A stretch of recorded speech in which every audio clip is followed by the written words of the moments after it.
Wabungeredde nga Suna Ben munango w'ebinyanyanyanya atolooza tebafunye obutakkaanya n'omwagalwa we ng'ono naye mukozi wa ku TV bano no munnange baanise obuziina bwabwe. Wabungeredde mu ggwanga lyattu Uganda ng'omwana wa King Michael firstborn we mukwano aziikiddwa olunaku olwaleero. Nabyo tubikuletedde kitalo nnyo kitalo ddala. Wabungeredde mu ggwanga lyattu Uganda tukututteko ku nnyumba z'abapangisa munnange ab'emizigo bafunye obutakkaanya bwavudde ku nsonga ziri zitya nabyo tubikuletedde. Ene Newspark channel jagala okwanirizaako ku Newspark channel mukwano subscribe nga likinga atereka obubaka bwawo mu comment section. Olwo nno obudde bwe buti tuba tukuwa amawulire agaba gatambudde mu lunaku mu kanyomero kaffe aka webuwungeredde mu ggwanga lyattu Uganda. Tuba tukuwa buli mawulire agabadde mu lunaku. Kale tulakalira ate oberenga ogafunira ddala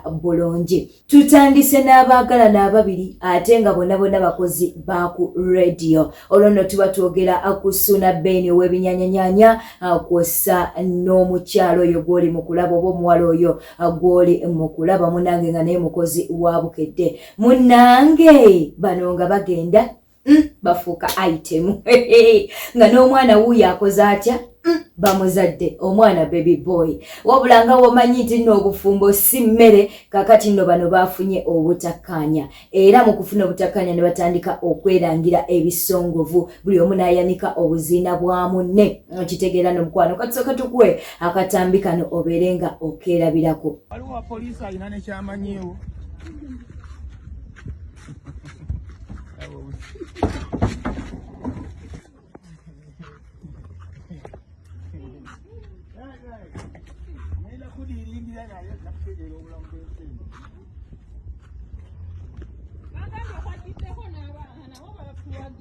Jiremba tiki. Polisi de nani. Ngateni ya daso akogera nani.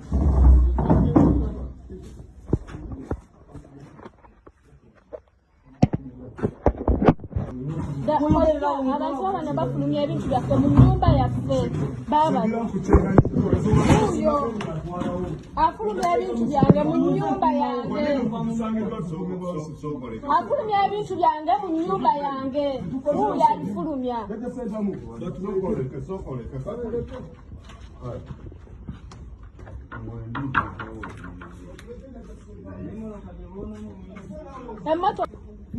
kiri fine wandibadde osooka okubuuza tukugamba otandika kukozesa force tukugamba otandikayo ebintu otandika kukozesa force munayo ebintu obifulumya mu nnyumba yange ogenda byasi ogenda kwasa ebintu byange.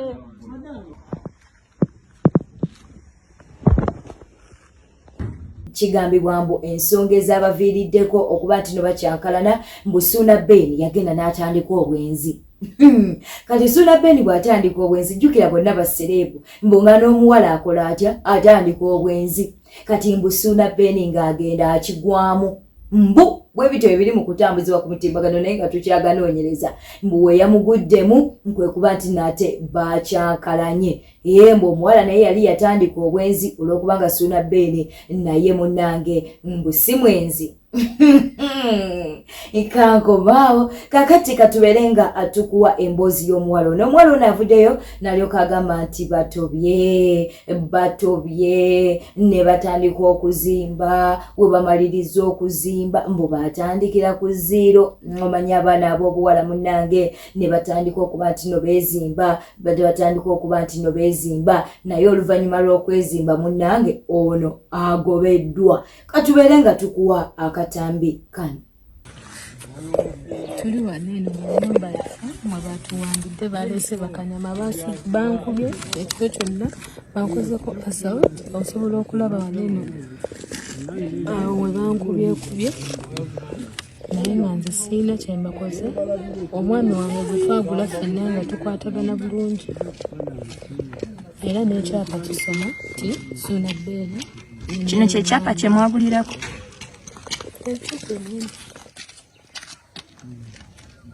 Kati bakusibidde munda. Omwana ye alwa.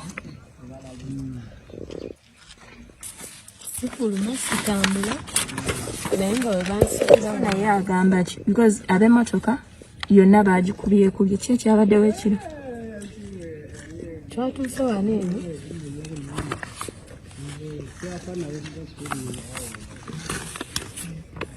neiba pesa bebi wange embeera simanyi nakunyonyolamu mulanga kigwokubira abantu abali eyo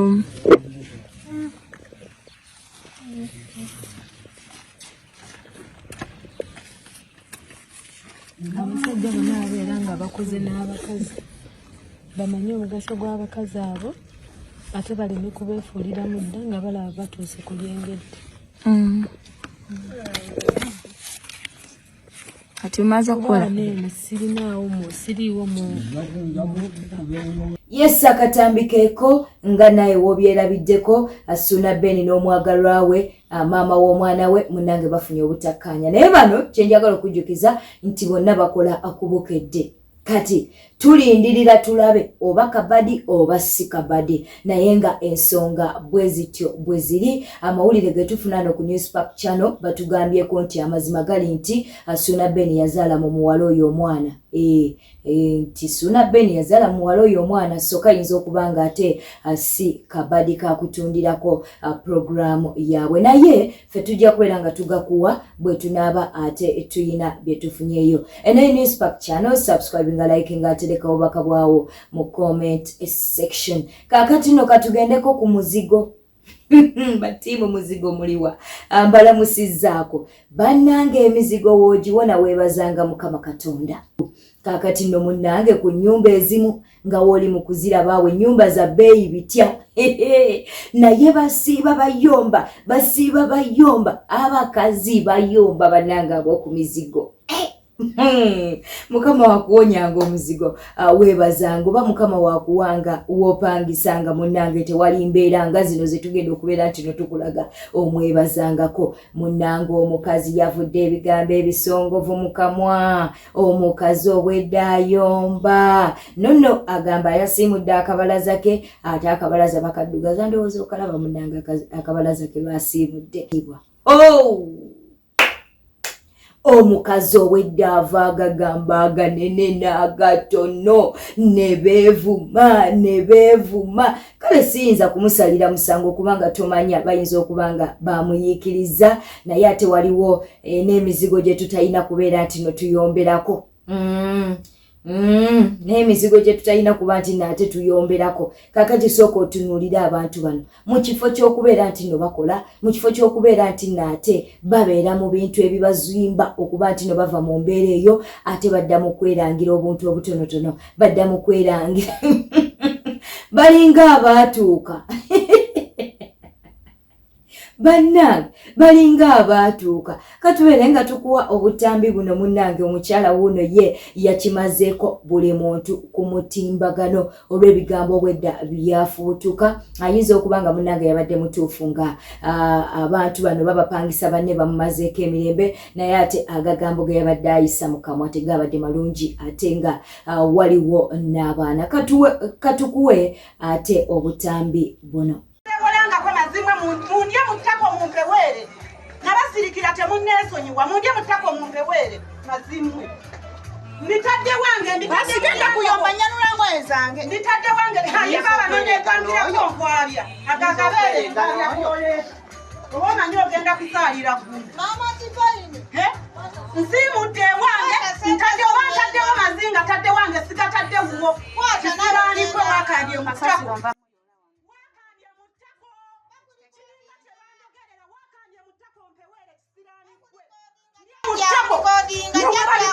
bagenda kunkola kimwakambye mutako mazimwe nabyesonyiwa oba birikodinga birikodinge nakyo kibirumyomutwe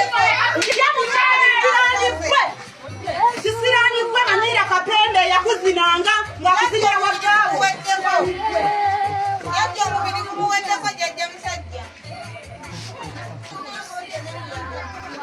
subscribinga, likinga, atereka obaka bwawo mu comment section. Mu mawulire ag'ennaku munnange ate omwana wa King Michael oloza taziikiddwa olunaku olwaleero. Ono nno omwana abadde aweza emyaka 32 bamuyita Eric munange azikiddwa olunaku olwaleero era nga munange wakati mu miranga wakati munaku wakati mu maziga okitegedde no mukwano bambi naberanga ate azikiddwa era abayimbi bangi abavuddeyo okuba tuno baziikirako King Michael. Omwana ono yafudde oba yafunye accident munange yamujje mu bulamu bw'ensi eno. Katubeere nga tukuwa King Michael bambi abeeko byayogera ku mutabani we ono munange eyavudde mu bulamu bw'ensi eno era aziikiddwa olunaku olwaleero. Kitalo nnyo, kitalo ddala.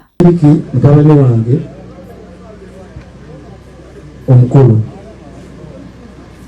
mumanyi ebiseera by'amasonga ozaala omwana wasooka ng'omuvubuka ng'okyekyanga mumanyi haseeyo kuba omwana alidde ki anywedde ki oyinza otya abeerewo otegeera omwana waasoose waliwo essanyu endowooza buli omu yali alifunyeko ku mwana waasoose naye ate waliwo ennaku ng'omwana wo asoose akoze eki agenze.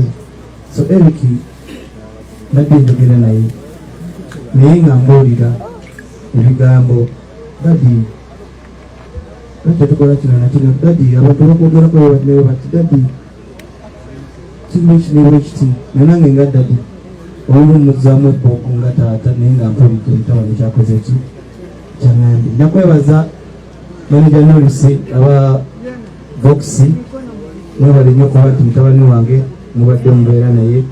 Nja kwebaza Wakati Boys omukulu wa Wakati Boys webale nnyo okuba nti mutabani wange obadde omukuuma n'abalala bonna abadde babeera ne mutabani wange mu ndongo eyo kyabadde mwebale nnyo okuba nti mumukuumye teyalwadde beera badde babisuubira nti omuntu wabeera mu bidongo abagenda okufunayo ebirwadde nedda just emmotoka yamukomedde omwana n'afa nga yali yatuma ebintu bimabegakawo mbadde Dubai yali yatuma ebintu ebya music nga ayagala nnyo music era nange nemmaleka ayagala music kubanga nange okwagala music n'okufuuka omwimbi wakabi waba ebiseera ebyali bizibu nnyo mu famire nga tebanzikiriza kwata kkuba eri ninamala nembakakasa nti osobola okuba omuyimbi owempisa ennungi osobola okuba omuyimbi omulungi osobola okuba omuyimbi atakola abantu bebakusuubirizaamu. Webale kwekumira ku Newspark Channel wetwe tutambudde mu kanyomero kaffe aka webuwungeredde mu ggwanga lyattu Uganda. Tuba tukutuusaako amawulire agaba agatambudde mu lunaku n'obeera nga ogafuna. Nyiga akade ka notification babeere nga bakutegeeza buli lwe tuba tutaddeyo ate video. Ate era subscribinga, likinga kw'ossa n'okulekawo obubaka bwawo mu comment section. Abalabi bange abalungi mbaagala nnyo.